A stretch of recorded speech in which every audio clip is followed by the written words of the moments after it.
17장 뒷부분이에요. 그러니까 17장이 예수님이 죽으시기 전날 하신 마지막 대제사장적 중보 기도인 이 기도를 지난주에 1절에서 5절까지 했고요. 오늘 그러니까 지난번에 한 그 말씀이 예수님이 자신을 위한 제 기도였다. 그 기도는 결국 아들을 영화롭게 하사 아들로 아버지를 영화롭게 해달라는 자기 영광을 구하는 기도지만 결국 아버지의 영광을 구하는 기도다라는 것이죠. 그래서 오늘 남은 부분이 뭐 한 것보다 남은 게 더 많습니다. 대부분 남았는데 6절에서 26절 말씀 중에 6절에서 19절까지는 제자들을 위한 기도예요. 예수님이 두고 가시는 그 제자들을 보존해 주시고 지켜주시고 진리로 거룩하게 해달라는 말씀이고 20에서 26절은 앞으로 예수님을 믿게 될 오고 오는 그러니까 우리예요. 우리를 향한 예수님의 말씀인데 이제 하나가 되게 해달라는 이제 기도이신 것이에요. 이제 이 예수님의 기도를 통해서 우리가 알게 되는 것이죠. 우리가 제자로 살아가는 게 어떠한 삶인지 또 이 땅에 남겨진 우리 이 공동체가 예수 그리스도 안에서 우리가 추구해야 될 것이 무엇인지를 이 예수님의 이 대제사장적 중보기도를 통해서 우리가 이제 알게 된다는 것입니다. 그래서 이 중보기도는 이게 참 그러니까 희생이 아니면 그러니까 나로부터 나오는 건 아니고요. 정말 다른 사람을 사랑하는 마음에서 나오는 것이 중보기도. 그러니까 보지 않는데 기도한다고 기도 안 하면 그만이죠. 근데 이건 정말 다른 사람을 사랑하는 그 중심에서 나오는 게 이렇게 중보기도인 것입니다. 그래서 이 땅에 남겨진 우리 공동체가 결국 이 예수님의 중보기도를 통해서 알게 되는 것은 하나 되는 것입니다. 우리는 하나 되는 게 너무 어렵기 때문에 각자 도생의 길로 가는 것이 쉬운데 예수님의 메인 기도는 하나 되게 해달라는 것이. 그래서 이 예수님의 이 17장의 멜기세덱의 반차를 따르는 이 제사장적 중보기도는 자기 자신을 위한 것이 아니었고 우리가 우리를 위하는 차원에서는 우리가 중보기도를 할 수가 없고 이 하나님과 우리 사이에 예수님이 중보자로 자기를 희생하고 아낌없이 자기를 주시고 사랑하고 가신 것이 예수님의 삶이고 또한 이것이 우리의 남겨진 삶이고 이것이 예수님의 기도의 내용이 또 우리의 삶의 기도의 제목이고 내용이라는 것이. 그래서 중요한 것은 예수님이 더 이상 계시지 않고 이 땅 가운데 계시지 않지만 항상 살아계시고 하늘 보좌 우편에 앉아 계셔서 우리를 중보하시기 때문에 우리가 죄 많은 세상에서 고난이 있고 환난이 있고 핍박이 있고 고된 일이 있고 공격도 많고 그러나 넘어지지 않고 또 넘어져도 다시 일어나서 우리가 걸을 수 있는 것은 내 믿음이 좋아서거나 아니면 내가 굉장히 강한 사람이어서가 아니라 저 위에서 우리를 위해서 끝없이 기도해 주시는 분이 계시기 때문에 우리가 주저앉지 않고 계속 다시 일어나서 걷고 그 걸어갈 힘과 그 능력을 하늘로부터 예수님의 중보기도를 통해서 우리에게 부어 주신다는 것입니다. 그러니까 세상에 일어나고 있는 많은 일들은 우리를 많이 낙심케 하는 것 같습니다. 이제 뭐가 잘 되겠냐, 이제 괜찮겠냐 이게 이제 우리의 생각이죠. 그러니까 우리의 생각은 그러니까 부정적인 것에 많이 꽂혀 있습니다. 그래서 가장 먼저 보던 상황과 환경 속에 들어가면 부정적인 생각들이 확 올라와요. 그래서 12정탐꾼 중에 10명이 부정적인 견해를 내놓는 건 사실 그 일반적인 견해인 거죠. 대부분의 사람들이 어떤 상황을 보고 부정적인 생각을 먼저 이제 한다는 것이. 이제 바보가 아니면 우리는 현실을 보는 게 내가 똑똑해서 현실 파악에 빠르다고 생각할 수 있지만 그게 분별이라고 생각할 수 있지만 일반적으로 하는 생각이다는 거예요. 그러나 정말 세상을 변화시키고 하나님 나라를 이뤄가는 것은 이 현실 파악을 잘해서 그 한계 안에서 뭔가를 잘 매니지하는 데서 우리가 정말 변화가 일어나는 게 아니라 그 너머에 이게 잘 될 수 있을까? 이렇게 우리가 의문을 제기하는 그 상황에서 현실을 뛰어넘어 뭔가 더 약간 현실감이 없어 보일지 모르겠지만 하나님 안에서 뭔가 꿈꾸는 것 그거를 통해서 그런 사람들을 통해서 하나님이 하나님의 나라를 세워가시고 이루어 가신다는 것입니다.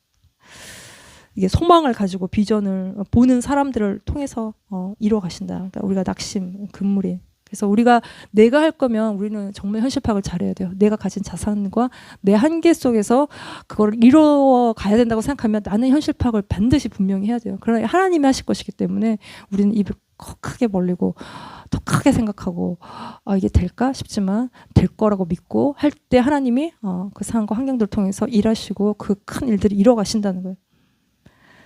그래서 이게 모든 게 내 유익을 위한 것이 아니기 때문에 우리가 사심 없이 기도하면 사심 없는 기도는 하나님이 반드시 빛의 속도로 급속하게 응답하신다는 것이.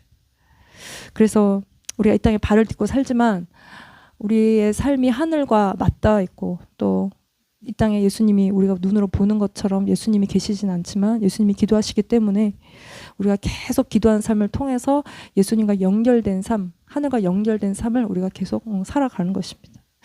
그래서 이게 이제 우리가 전화도 늘 해야죠. 사람들과 이게 소통이 끊어지면 안 돼요. 날마다 주님께 묻고 주님께 아뢰고 주님께 나아갈 때 우리의 삶이 이 땅에서 보존되고 거룩하게 되고 하나가 될 수 있다는 것입니다. 그래서 예수님이 이 제자들을 위해서 또 앞으로 오고 오는 믿음의 세대, 우리들의 세대에게 예수님이 6절에서 26절까지 기도하고 계신 것인데 여기서 6, 7, 8절 이제 제자들을 향해서 하시는 기도를 이제 먼저 좀 같이 읽어봅시다. 시작. 세상 중에서 내게 주신 사람들에게 내가 아버지의 이름을 나타내었나이다. 그들은 아버지의 것이었는데 내게 주셨으며 그들은 아버지의 말씀을 지켰나이다. 지금 그들은 아버지께서 내게 주신 것이 다 아버지로부터 온 것인 줄 알았나이다. 나는 아버지께서 내게 주신 말씀들을 그들에게 주었사오며 그들은 이것을 받고 내가 아버지께로부터 나온 줄을 참으로 아오며 아버지께서 나를 보내신 줄도 믿었사옵나이다. 예, 6, 7절, 8절 말씀은 보시면 6절에 세상 중에서 내게 주신 사람들, 요게 원래는 아버지의 것이었는데요. 여기 이제 제자죠. 이 사람들에게 예수님이 뭘 하셨냐 하면 이들이 어떻게 예수님의 제자가 되었냐 하면 자신이 아버지의 이름을 그들에게 나타내셨다는 거예요. 그러니까 이름은 존재고 그분이죠. 그러니까 예수님이 하나님의 존재, 그 이름을 그들에게 나타내셨어요. 어떻게 나타내셨냐 하면 6절에 그들이 아버지의 말씀을 지켰다라고 나오는데 또 8절을 보시면 이 말씀은 아버지께서 내게 주신 말씀을 예수님이 제자들에게 주었다는 거예요. 그래서 제자들이 이 말씀을 받았다는 거예요. 그래서 예수님이 그들에게 주신 말씀 속에 아버지의 이름이 들어가 있어요. 아버지의 그 이름, 아버지의 이름이 말씀을 통해서 하나님이 자신을 나타내시는. 그러니까 예수님이 하신 일은 결국 자신의 모든 사역 속에서 하나님 아버지를 나타내신 것이에요. 그래서 우리가 예수님을 통해서 하나님을 아는 것이에요. 예수님이 하나님께로 가는 길이신 거예요. 그래서 이거를 제자들이 받았고 믿었다는 거예요. 그래서 이 요한복음에서 예수님은 계속 자신의 출처를 밝히셔요. 아버지께서 내게 주셨고 아버지가 나를 보내셨고 자신의 출처를 밝히시는, 그러니까 신성을 확보하시는, 그러니까 요한복음은 계속 자신의 하나님 되심을 계속 강조하고 있다. 내가 하나님의 아들이다. 내가 아버지가 나를 보냈다. 이 얘기를 요한은 계속하고 있다는 것입니다. 왜냐하면 당시 유대사회를 1세기 유대사회로 우리가 돌아가서 보면, 그러니까 모두가 우리는 결론을 다 알기 때문에 예수님이 메시아시지만 그 당시에 예수님을 딱 보고 메시아로 알았느냐. 이게 이제 예수님이 누구신가가 이슈인. 그래서 지금도 우리의 이 불신 사회 속에서는 예수가 누군가가 이슈이지 않습니까? 그래서 죽은 세례 요한이 나타났다. 뭐 세례 요한의 제자다. 뭐 선지자다. 뭐 갈릴리에서 태어난 이런 후진 동네에서 태어난 이 예수님이 누구냐. 뭐 이게 이제 이슈였다는 거예요. 이런 가운데 예수님이 아버지가 자신에게 주신 사람들에게 말씀들을 그들에게 주었다는 거예요. 말씀들, 복수로 되어 있어요. 그러니까 요한복음에 나오는 모든 말씀들, 구원, 생명, 뭐 심판, 영생에 관한 하나님 나라에 대한 자신이 길이고 진리고 생명이신 이 모든 말씀들을 이 제자들에게 주었고, 이거를 제자들이 듣고 받아들였고 믿음으로 반응하였고 적극적으로 수용해서 이게 무슨 소린가, 그리고 이렇게 쳐버리지 않고 다 받아들여서 6절에 그 말씀들을 지켰다라고 기록하고 있어요. 이거 지키는 것은 우리가 알지만 깊게 새기고 우리가 간직하고 그거를 그대로 그 말씀 그대로 순종하는 것이 지키는 것이. 그래서 너희가 나를 사랑하면 내 계명을 지킨다는 거예요. 그 말씀대로 우리가 순종하고 살아간다는 것이죠. 왜냐하면 8절에 제자들이 내가 아버지께로부터 나온 줄을 참으로 알고 아버지께서 예수님을 보내신 것을 믿었기 때문에 예수님의 말씀을 하나님의 말씀으로 여기고 제자들은 지켰다는 것인데 이것이 제자들이다는 거예요. 제자는 딴 게 제자가 아니고요. 이렇게 하는 것이 제자들이라는 것이에요. 이게 예수님이 공생애 동안 하신 일이고 세상에 자기를 전하고 자기를 전파할 제자들을 예수님이 세우셨다는 거예요. 그래서 제자는 아버지가 주신 자, 예수님의 말씀을 받아들이고 따라오는 자들이라는 것이에요. 그래서 제자들은 이 예수님의 말씀을 그 속에 가지고 있는 사람들이고 또한 제자는 예수님의 말씀을 통해서 예수님이 아버지께로부터 왔다는 것을 아는 자들이 제자이다는 것이에요. 그래서 이렇게 우리가 제자를 만드는 거, 제자로 변화시키는 거, 이건 어떤 기적적 체험이 아니라 말씀이 우리를 예수님의 온전한 제자로 세워간다는 것이에요. 그러니까 기적과 치유 중요한데 이거는 말씀으로 가기 위한 수단인 것 자체가 목적은 아닌 것이. 그래서 예수 그리스도를 안다는 것은 당시 1세기 유대 사회를 우리가 보면 예수님 좀 이해되기 어려운 존재였을 거라고 생각이 이제 들어요. 이게 이제 지금은 우리가 예수님이 보이지 않기 때문에 당신은 좀 쉽지 않았을까 이런 생각을 할 수 있어요. 어쨌든 내가 직접 눈으로 보든 아니면 뭐 이제 그림자처럼 어디서 어떤 소문을 듣든 예수님에 대해서 어쨌든 지금보다는 훨씬 가까이 1세기 때 예수님이 사셨던 그 시기는 쉬웠을 수도 있다고 생각할 수 있지만 그러나 온통 그때 그 당시는 정치적 메시아를 열망하고 있어요. 유대 사회가 열망한 것은 정치적 메시아라는 거예요.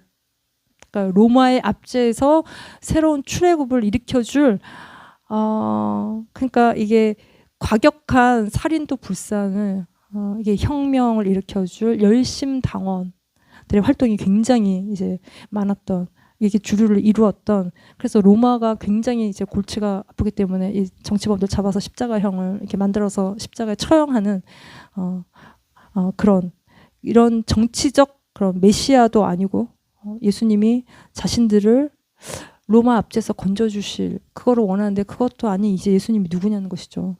그래서 로마 입장에서 봤을 때도 예수님은 불편한 존재이고 또 유대 사회에서도 봤을 때 이 과격 폭력 이 운동권 입장에서는 배척받으시는 그래서 기적을 보고 쫓아왔어도 결국 예수님을 다 떠나고 십자가에 죽으실 때는 제자들도 다 도망가 버리는 그러니까 결국은 바라바냐 예수냐 누구를 선택할 거냐 그럴 때 군중들은 바라바를 선택하죠. 왜냐하면 바라바는 아마도 이 열심당원 중에 하나였을 거고 그 가운데 더 이렇게 약간 심화된 뭐 시카리는 칼을 의미하는 건데 딱 시칼 이런 느낌이 들지 않습니까? 이런 과격한 폭력적인 이런 반로마에 저항했던 우두머리였을 거라고 이제 많이 해석을 하고 있는데 이런 메시아를 원했기 때문에 예수님은 정말 평화주의 원수를 사랑하고 뭐 이런 비폭력 하나님 나라의 운동을 펼치셨기 때문에 그러다가 십자가에 맥없이 죽으셨습니다. 그래서 이 예수가 누구냐 이게 참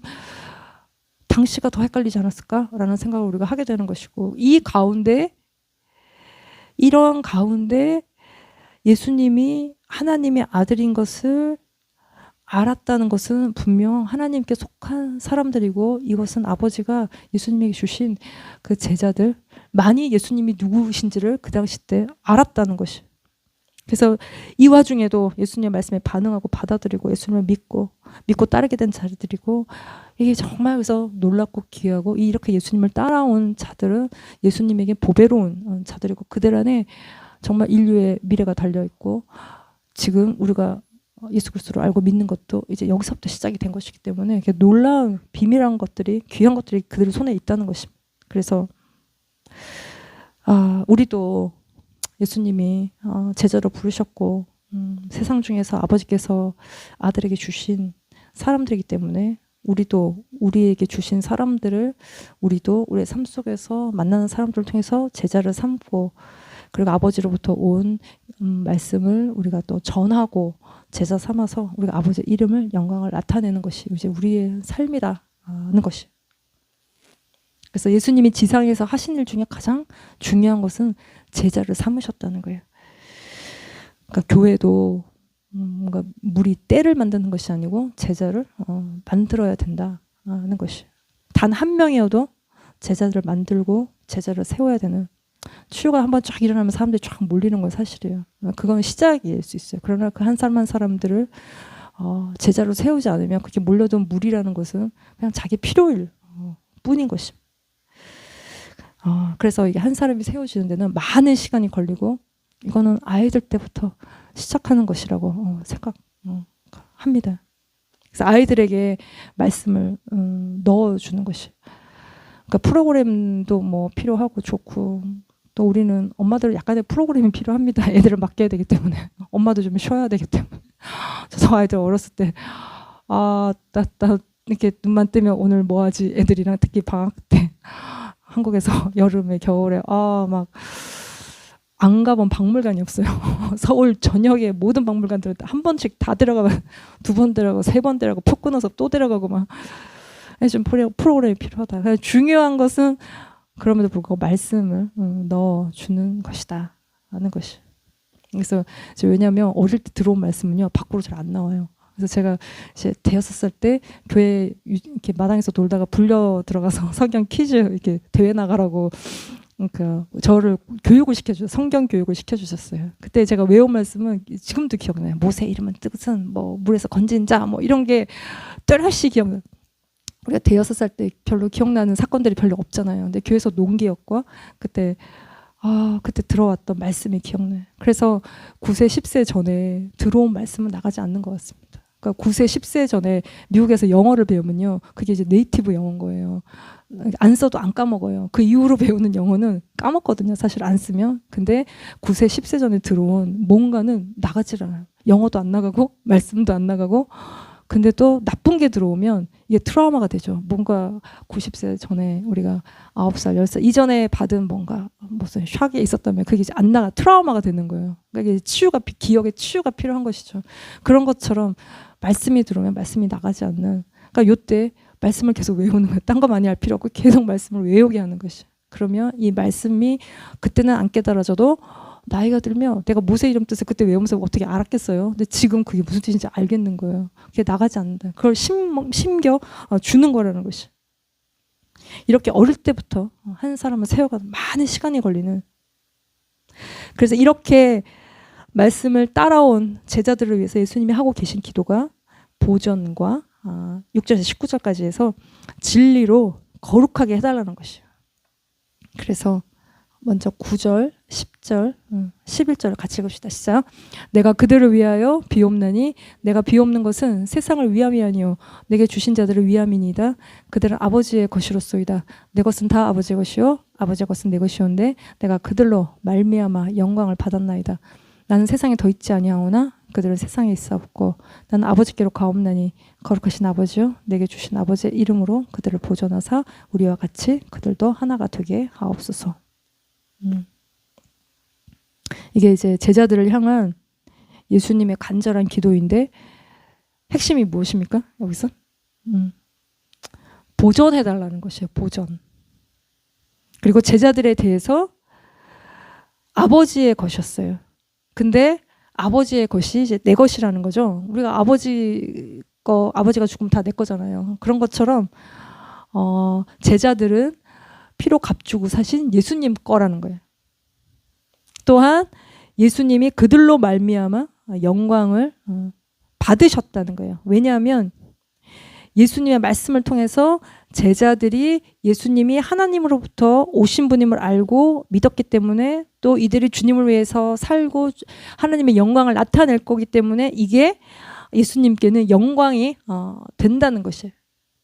그래서 한 사람이 예수 믿고 변화되는 것은 정말 쉬운 일이 아닌데 이게 분명한 건 하늘의 영광이 된다는 것이죠. 이거를 위해서 우리가 전 인생을 바치는 것은 결코 무의미한 일은 아니다. 그래서 예수님의 3년 동안의 공생의 사역이 성공적인 것은 이렇게 제자들을 세우신 거야. 그러니까 하나 빼고 12 중에 하나 빼고 하나도 잃어버리지 않고 다 보존하고 지켰다는 거예요.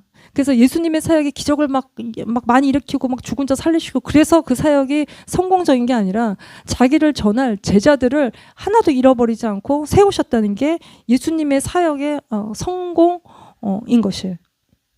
그래서 예수님이 이렇게 자기가 지켜온 이 제자들을 아버지가 이제는 자기가 가고 없으니까 보존해 달라는 거예요. 지켜달라는 것이에요. 그리고 하나 되게 해달라고 하고 있는데 이 단락에서는 하나 되는 것이 메인은 아니에요.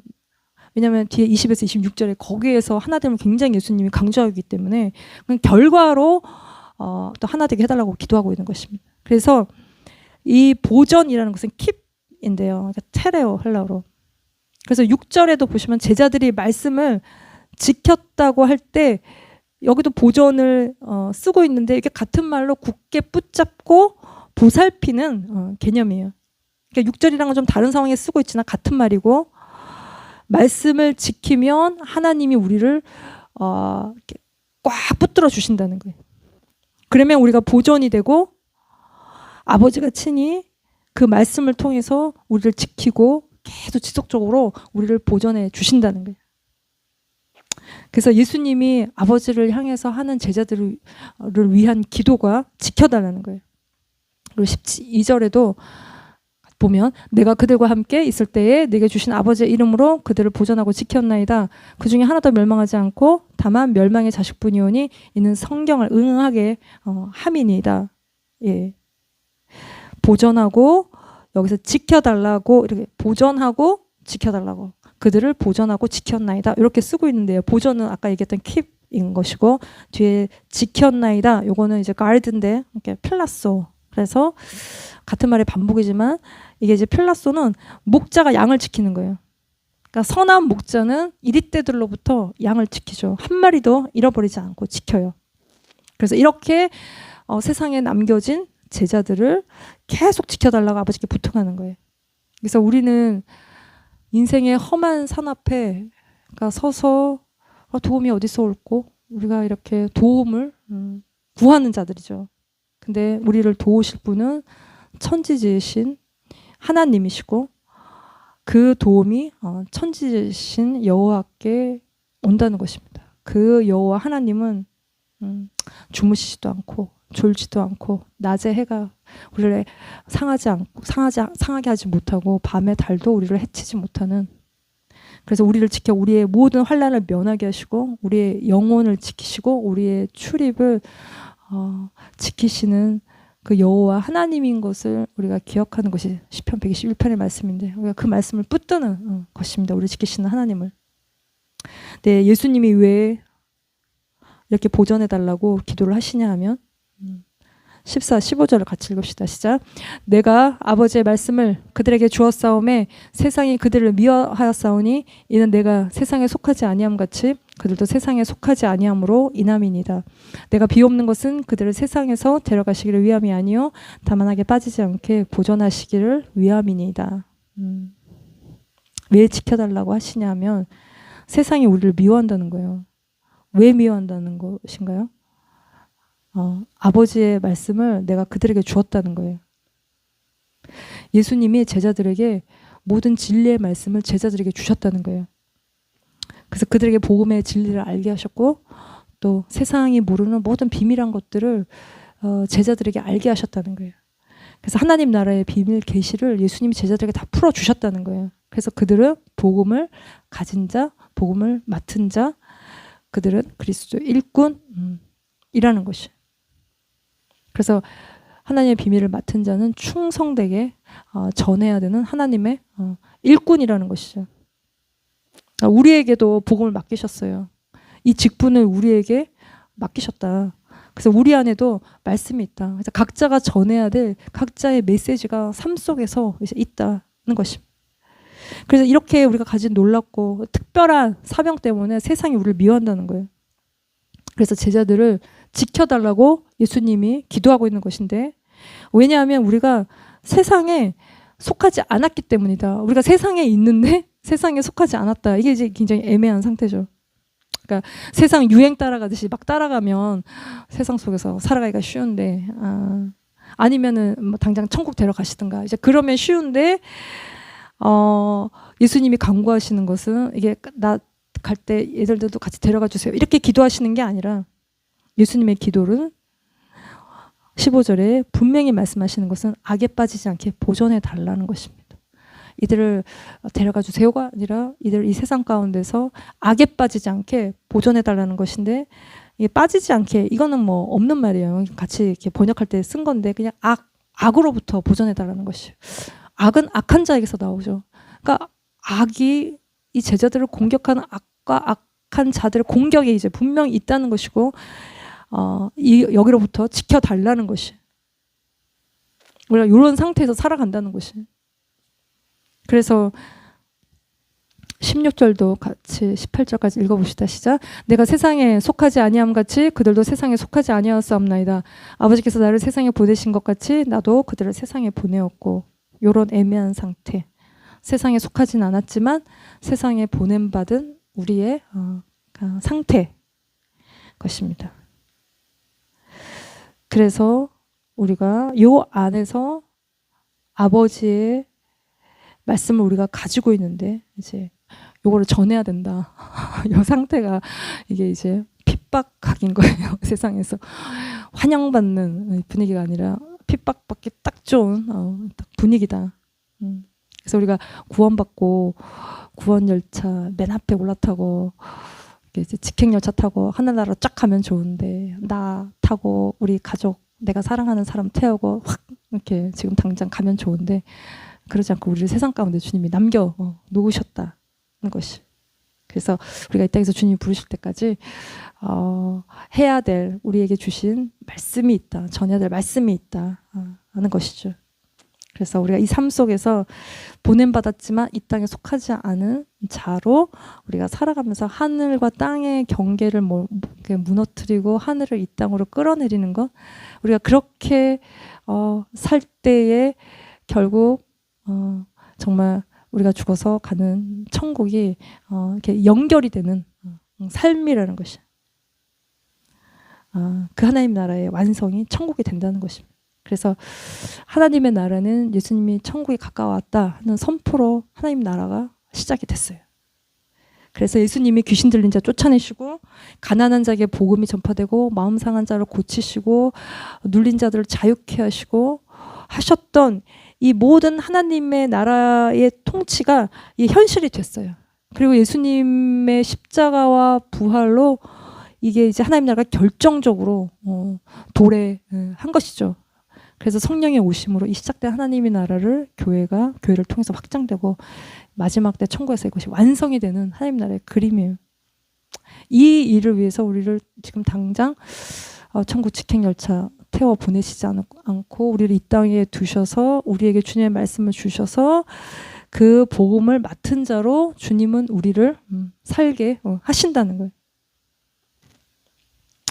그래서 두 번째 이 16절에서 19절까지 두 번째 기도, 첫 번째는 보전해달라는 것이었고, 두 번째가 17절 말씀에 그들을 진리로 거룩하게 하옵소서, 아버지의 말씀은 진리니이다.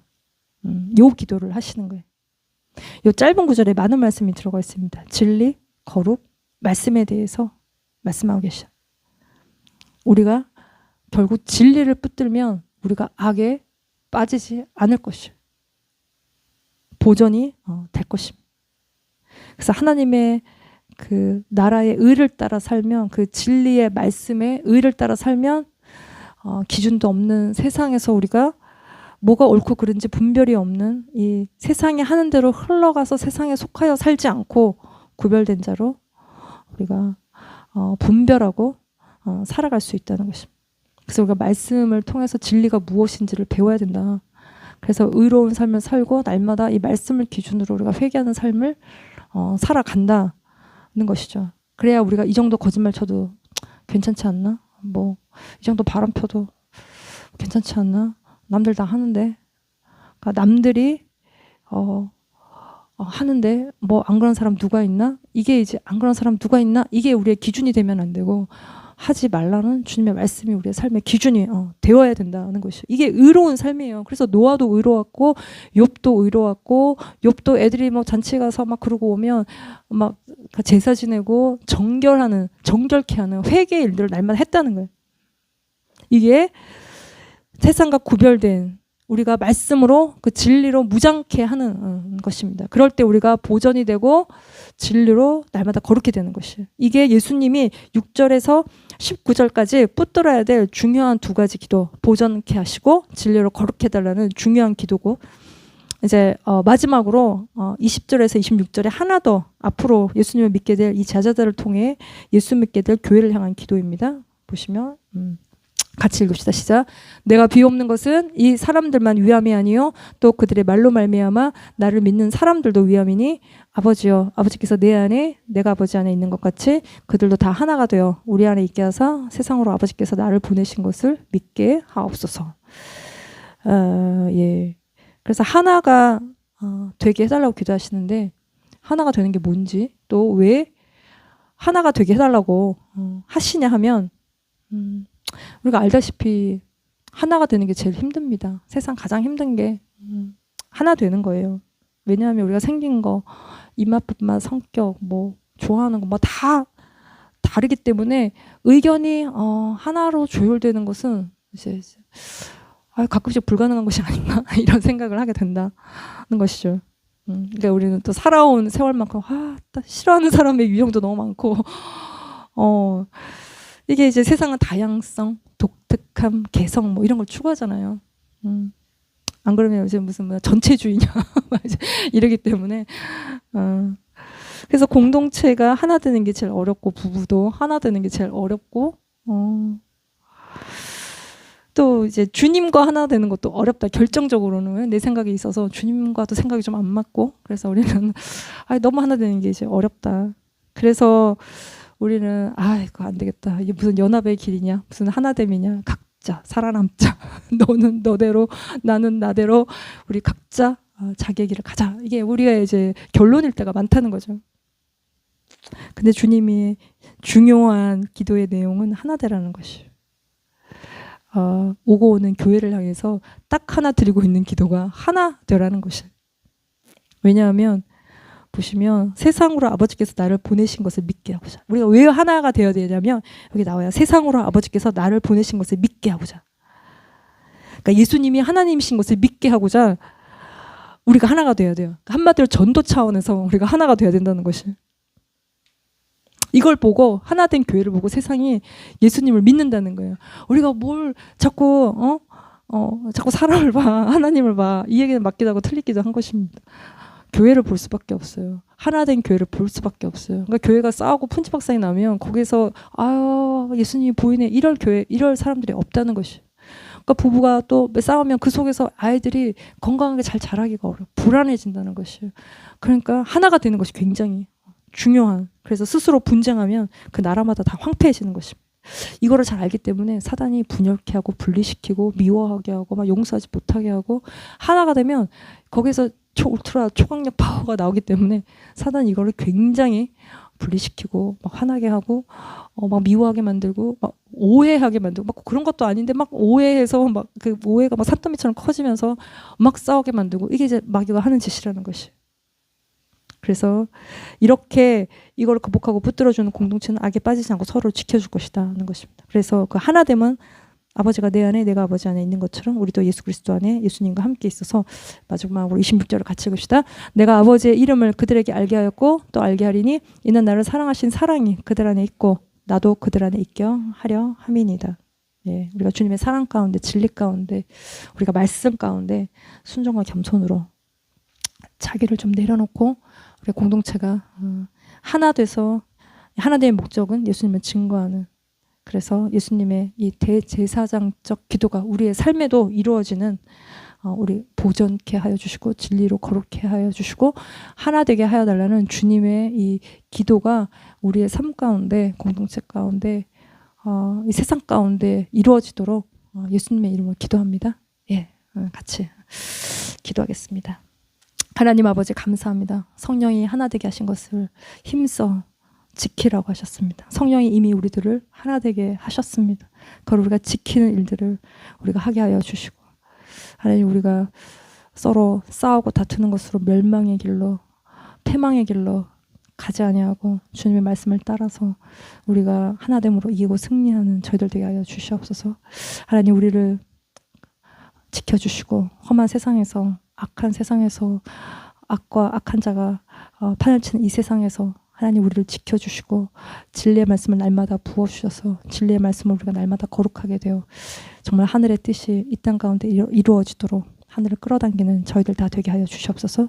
주님을 찬양합니다. 예수님의 이름으로 감사하며 기도드렸습니다. 아멘.